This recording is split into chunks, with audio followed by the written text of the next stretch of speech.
고난주간 특별 새벽기도에 우리가 그동안에는 복음서를 중심으로 주님의 고난의 사실들, 그리고 그런 고난의 의미들, 또 주님이 고난당하실 때의 제자들의 모습들, 이런 것을 17년 동안 설교를 한 것 같아요. 그러면서 한 번은 서신이 주님의 고난을 어떻게 적용하고 있는지 해봐야지, 그런 생각을 했었더랬어요. 그래서 이번에 2020년도 고난주간에는 비록 7일이지만은 6일이지만은 한 6번 정도, 내년에 또 뭐 더 하지 않겠냐 그런 생각하는데, 서신에 나타난 주님의 고난, 십자가, 그것을 나누고 묵상하려고 합니다. 교회가 주님의 십자가를 어떻게 생각하는지, 어떻게 믿고 있는지를 서신이 보여주고 있어요.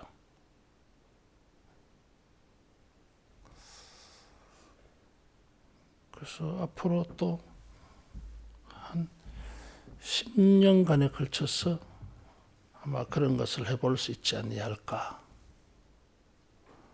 교회는 어떻게 주님의 십자가를 이해하고 또 그것을 적용하고 있는가 하는 거예요. 그래서 이번에는 서신 전체에 걸쳐서 한 몇 가지를 가지고 말씀을 좀 하려고 합니다. 그리고 나서는 또 뭐 중간에 주님이 다른 감동을 주시면 할 수 없는 거고, 그렇지 않다면 책별로 하나씩 로마서부터 주님의 십자가에 대한 이해를 볼 필요가 있겠다, 그런 생각을 해요. 십자가가 당시의 사람들에게, 그리고 교회는 어떻게 보였느냐 하는 거예요. 사도행전에 보면 사도들은 주님의 십자가와 부활을 전했어요.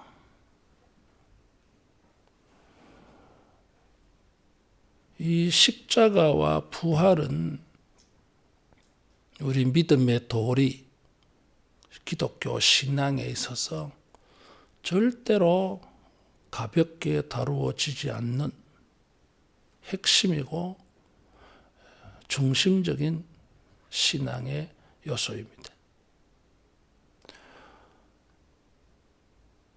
원래 이 십자가는 죄인이 달려 죽는 저주스러운 죽음의 방법이에요. 나무에 달린 자는 저주받은 자다. 사람이 죽으면 정상적으로 장례를 치러야 되는데, 나무에 달아서 공중에 이렇게 매달아 놓는 것은 장례의 방법이 아니잖아요. 로마는 이런 방법으로 사람을 사형시켰어요.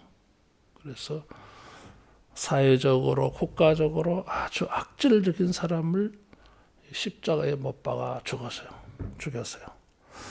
그런데 교회는 십자가의 예수를 사랑하고 감격해하고 십자가의 예수를 전해요. 세상 사람들이 볼 때 십자가는 미련한 것입니다. 십자가의 예수를 믿는 것은 미련하게 보여요. 또 십자가의 예수는 미련한 사람 같아 보여요. 하나님의 아들이라고 하면서 능력도 있으면서 십자가에 달려 죽잖아. 이게. 그래서 18절에 보면 멸망당하는 자들에게는 미련하게 보인다 그랬어요. 누가복음 23장 39절에서 43절에 보면 예수님의 십자가 좌우에 강도가 달려 있습니다. 하나는 예수님을 조롱하고 모욕합니다. 다른 한편 강도는 당신의 나라가 임할 때에 나를 기억해 주세요. 그런 말을 했어요. 같이 십자가에 달려 죽는데 예수님을 보고 예수님의 나라가 임할 거라고 믿었어요. 어떻게 그럴 수 있지요?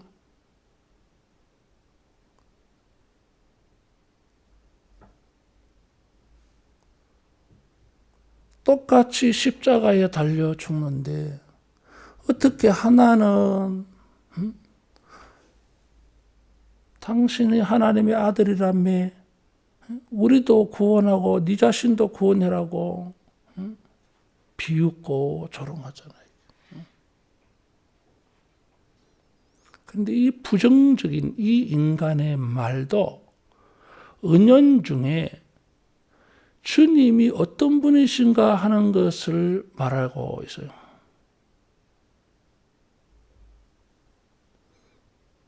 하나님의 아들이면서 왜 십자가에 죽느냐? 그런 능력이 있다면서 그런 능력을 행사하지 않고 십자가의 죽음을 맞이하는 예수님이 원망스럽고 불평하겠죠. 뭐 이게. 그런데 다른 한편 강도는 겸손하게 은혜를 구한 거잖아요. 그래서 어떤 사람의 강도의 눈에조차도 십자가는 미련하게 보여요. 그러나 십자가는 하나님의 능력이라 그랬어요. 십자가는 하나님의 지혜라 그랬어요. 유대인은 표적을 구하고 헬라인은 지혜를 구한다. 유대인들은 이적과 기적을 구합니다. 헬라인들은 지혜를 중요하게 생각해요.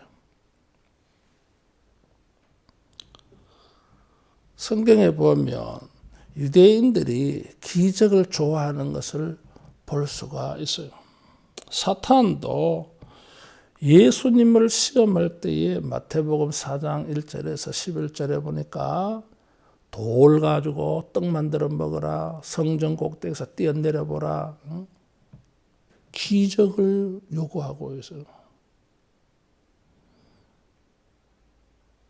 사람들이 예수님에게 몰려와서 표적을 구했어요. 그때 예수님이 요나의 표적을 말씀하셨어요. 그 유대인들은 이 기적을 구합니다. 기적이 뭐예요? 인간의 능력이 아니라 하나님의 능력이 나타나는 것입니다. 이게. 그 말은 인간은 능력이 없어요. 기적을 만드는 능력은 인간에게는 없어요.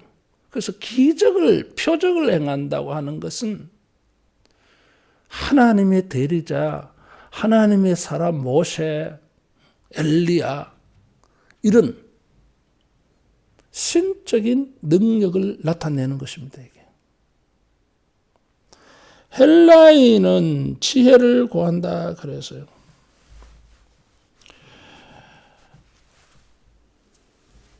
헬라인들은 기적을 믿지 않습니다. 그러면은 기적을 믿지 않는 인간들이 생각할 때에 문제를 해결할 수 있는 최고의 능력은 지혜예요. 인본주의자들이 생각하는 최고의 능력이 지혜입니다. 기적을 행하지 못한다면, 인간이 어떤 힘을 나타낸다면 그것은 지혜에 있다는 것입니다. 그래서 헬라인들은 지혜를 구해요. 유대인은 표적을 구한다 그러죠. 하나님의 사람으로서, 하나님의 아들로서는 사람이 아니니까 기적을 일으킬 수 있지 않느냐.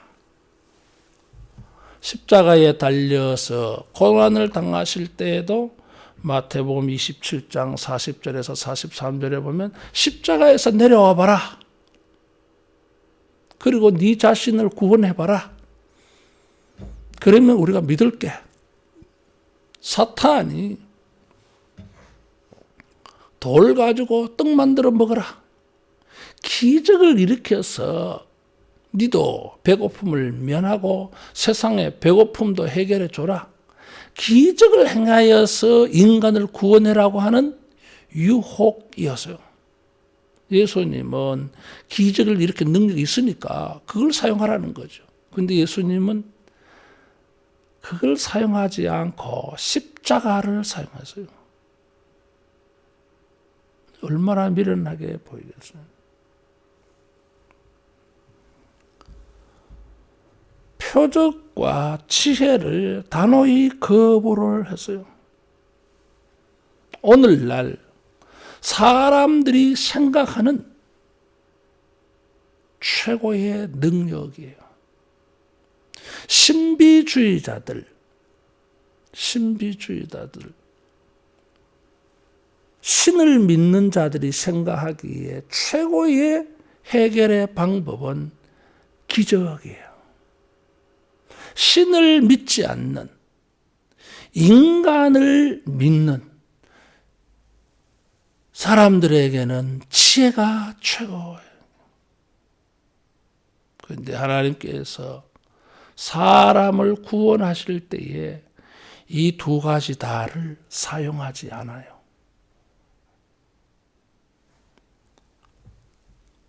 하나님이 우리를 구원하시는 방법은 참 미련하게 보이고 어지간히도 무능하게 보이는 십자가. 속수무책 당할 수밖에 없는 무능함. 사람을 구원하고 자기를 구원하는 일에 어떤 인간의 간교한 지식과 지혜도 전혀 사용하지 않는 이 십자가를 선택하셨어요. 그래도 성경은 십자가는 하나님의 능력이요 지혜라고 말합니다.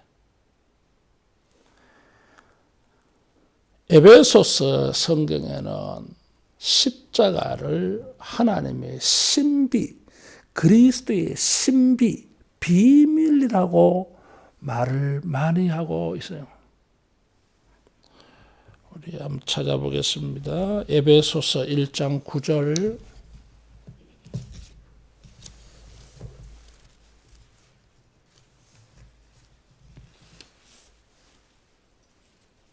에베소서 1장 9절 말씀. 그 뜻의 비밀을 우리에게 알리신 것이요 그의 기뻐하심을 따라 그리스도 안에서 때가 참 경륜을 위하여 예정한 것이다. 비밀이고 예정이라는 단어를 썼어요. 십자가의 예수님을. 예수님이 하나님의 미스테리, 예수님이 십자가에 죽으셨는데 그것은 하나님의 미스테리라는 거예요. 신비라는 거예요. 3장 4절 같이 봅니다. 그것을 읽으면 내가 그리스도의 비밀을 깨달은 것을 너희가 알 수 있으리라. 3절에 계시로 내게 비밀을 알게 하신 것은 예수님의 관한 것은 비밀이라고 하는 거예요. 미스테리, 신비라는 거예요. 3장 9절에도 보면 영원부터 만물을 창조하신 하나님 속에 감추어졌던 비밀의 경륜이 어떠한 것을 드러내게 하려 함심이라. 예수님은 하나님의 미스테리, 신비, 비밀이에요.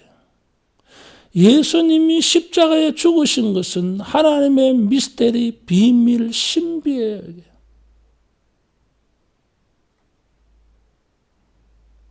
교회는 오늘날 이것에 대해서 피상적으로 너무 익숙하게 들어가지고 주님의 비밀, 신비에 대해서 감동이 없어요.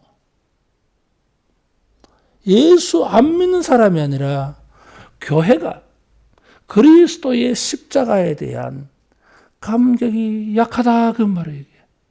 여러분, 그러면 교회는 죽어요, 이게.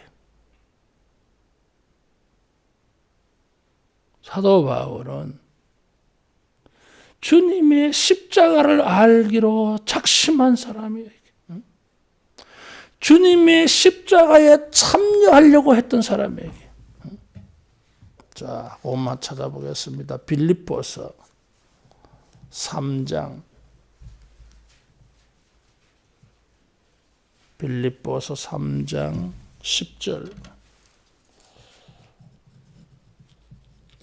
같이 봉독합니다. 내가 그리스도와 그 부활의 권능과 그 고난에 참여함을 알고자 하여 그의 죽으심을 본받아 어떻게 해서든지 죽은 자 가운데서 부활에 이르려 하노니. 그리스도의 고난에 참여함을 알고자. 주님의 고난을 알고 싶어. 십자가를 알고 싶어. 그래서 사도 바울이 택한 방법은 그리스도를 위하여 그 고난을 자기 몸에 채우는 거였어요. 갈라디아서 6장 17절에 보면 이제는 나를 괴롭게 말라 내가 그리스도의 흔적을 내 몸에 간졌다 그랬어요. 사도 바울도 기적을 일으킨 사람에게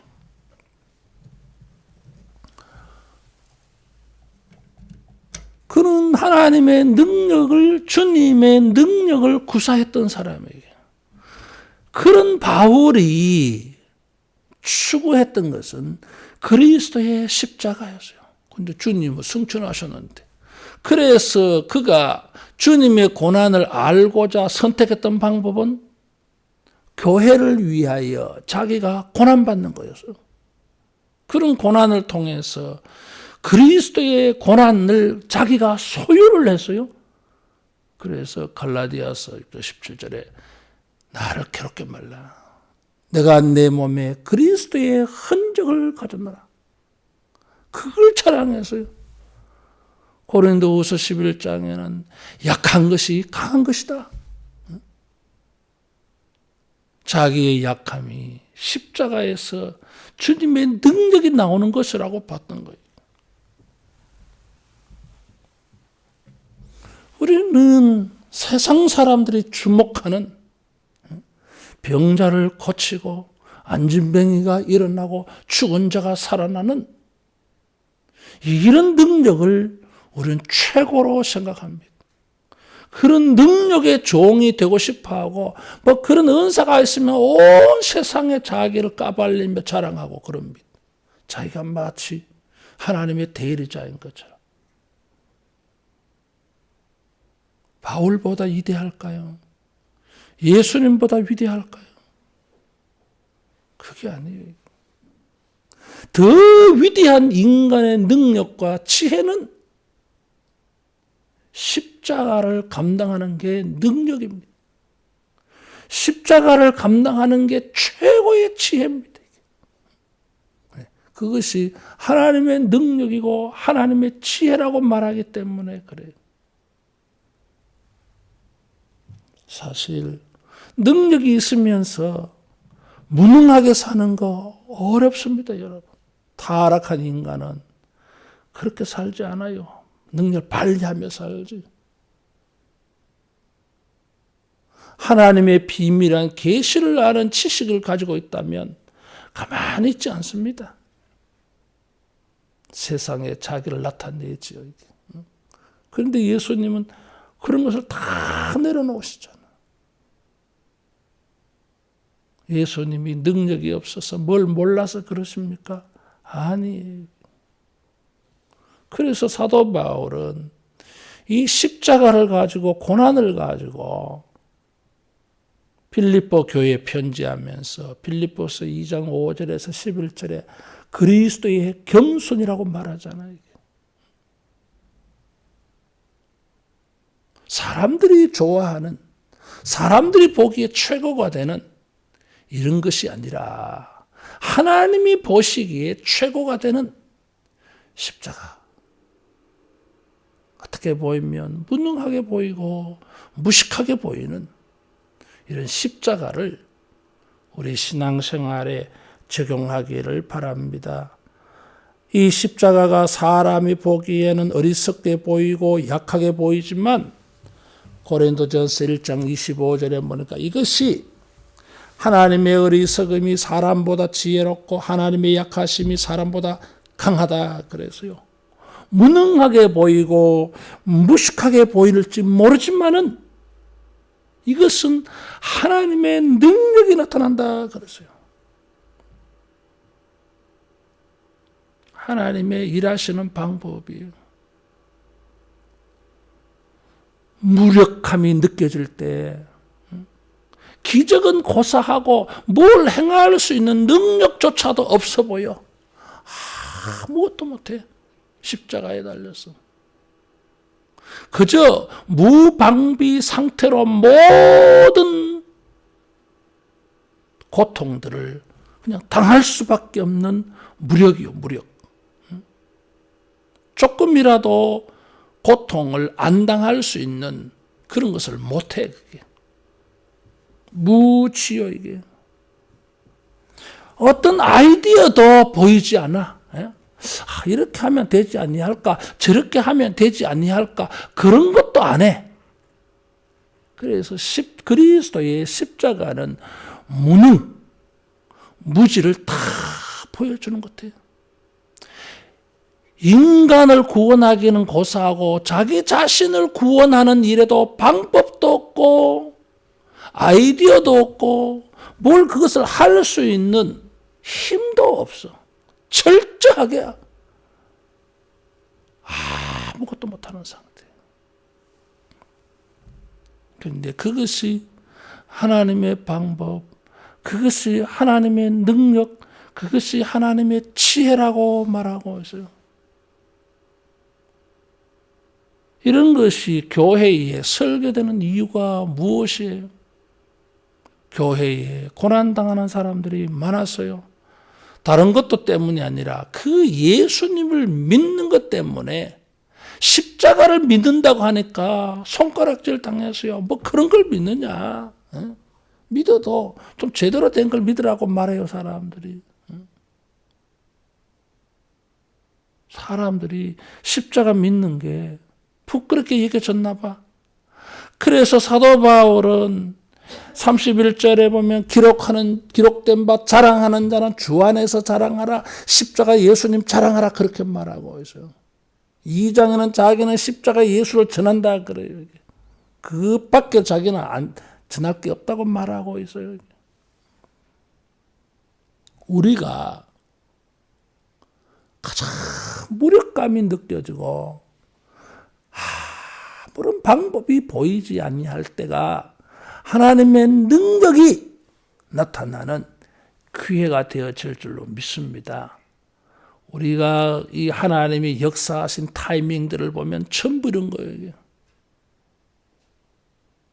인간이 아무것도 못하는 그 상황에 가서야 인간은 백기를 들어요.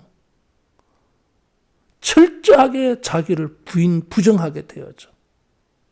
믿을 대상은 이제 주님밖에 없다고 하는 이 믿음이 가장 순수하게 보이는 때가 십자가의 상태예요. 그전에는요, 자기가 뭘 할 수 있는 힘이 있으니까 또 자기 힘을 쓰려고 그래. 그전에는 자기 아이디어가 이런 생각 저런 생각 막 있으니까 이 방법대로 해보고 저 방법대로 해보고 막 그래. 그러니까 하나님을 구하지 않아. 자기가 해보려고 그래. 자기의 표적을, 자기의 지혜를 뭐 한번 해보려고 그래. 그래서 하나님은 십자가의 방법을 쓰십니다. 예수님을 통해서도 십자가를 보이셨고, 성경 전체에 보면 언제나 인간이 가장 무력해질 때, 아무것도 생각도 아이디어도 방법도 나오지 아니할 때 자기를 부인할 수밖에 없어. 정직하게 정말 순수하게 주님이 전적으로 믿어져. 주님이 기대 의지되어져. 그때에 하나님이 일하셔서요. 그 방법이 십자가예요. 그래서 19절 20절에 보니까 지혜 있는 자들의 지혜와 총명 있는 자들의 총명을 폐지한다 그래서요. 인간의 지혜와 인간의 능력을 무시해버리는 거예요.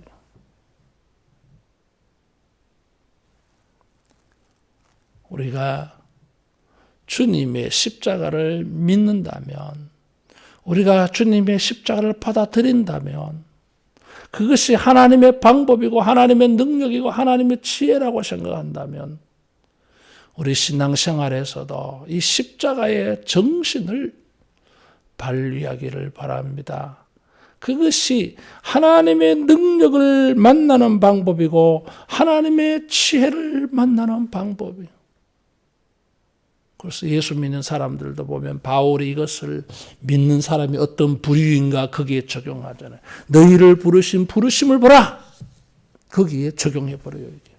십자가와 같은 사람들, 배우지도 못하고 재산도 없고 지식도 없고 세상에 무능하기 짝이 없는 사람들, 자기를 구원하고 자기를 위하여 뭘 할 수 있는 것이 없는 사람들, 십자가와 어울리는 사람들이에요. 이 사람들은 전적으로 예수님을 믿을 수밖에 없어. 왜? 자기 믿으면 못 믿겠으니까. 21절에 보면 이 십자가를 전도에 적용해서요. 세상이 자기 지혜로 하나님을 알지 못함으로 하나님께서 전도에 미련한 것으로 믿는 자를 구원하시기를 기뻐한다 그래서요. 전도는 미련한 거예요. 뭐 기적을 일으켜서 사람들을 설득시키는 이 언어의 기술을 가지고 이렇게 해야 되는데 뭐 그냥 예수 믿으세요. 예수님이 우리 죄를 사하시려고 죽으셔서요. 예수님 믿어야 영생이 있습니다. 죄사함이 있습니다. 의인이 됩니다. 하나님의 자녀가 됩니다. 천국 갑니다. 하나님을 진정으로 예배하는 사람 됩니다. 뭐 이렇게 말하니까 미련하잖아요. 그러나 사람들은 그걸 모릅니다. 그것이 십자가가 나타나는 일이라고는 생각 안 해요. 전도도 십자가입니다. 이게 사람들이 볼 때는 가장 효과 없는 방법이에요. 이게. 그러나 효과 없는 게 아니었어요. 이 초대 기독교의 예수님의 제자들이 순교당하면서까지 전도한 결과가 오늘 기독교가 전 세계화 되어졌어요. 기적 때문에 된 게 아니었어요. 이게. 탁월한 수사와 설득적인 말 때문에 된 게 아니에요. 이게 단순한 전도. 거기에 하나님이 역사하셨어요. 성령님이 거기에 역사하셨어요. 십자가를 믿는 믿음을 우리가 가지고 있습니다. 믿어갈수록 십자가가 더 깊이 깨달아지고 십자가가 우리 생활에 더 속속들이 적용되어져서 하나님의 능력을 체험하고 주님의 지혜를 체험하는 이런 신비한 신앙이 되어지기를 축원합니다. 기도하겠습니다.